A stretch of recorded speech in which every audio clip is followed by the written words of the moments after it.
Almost anything.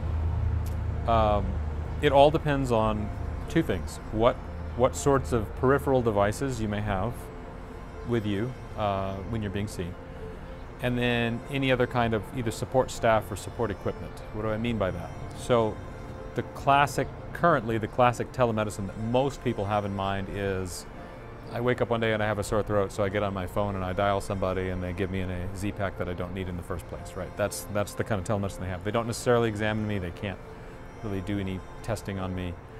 To do that, I have to quote unquote see the real doctor, right? That's a common concept that we've heard. It's not true, but it's a common concept. But now take the same video visit and add in a digital stethoscope or add in a device to look in your ears, right? That's all the tools that would exist in a typical primary care office, right? So now all of a sudden I can examine your body in the same ways that I would examine your body. I can still look at things, I can look at rashes.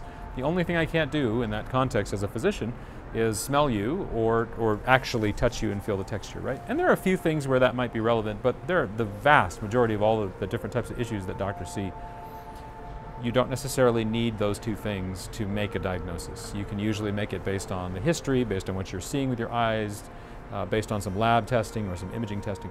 So then the other piece of it comes into, okay, if you can take that same conversation that you had virtually and then put that with the right kind of structure for doing an exam, getting blood tests, getting imaging tests like x-rays or CAT scans or whatever else you might need, you can get almost any type of service there, with the exception really of something surgical.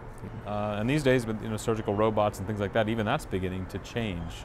Even some of the other invasive things like heart catheterizations, the structure's coming into place to say we can even do some of that remotely. You need a human to get access, but you could have someone else drive the catheter around the body. So there's a lot of things like that.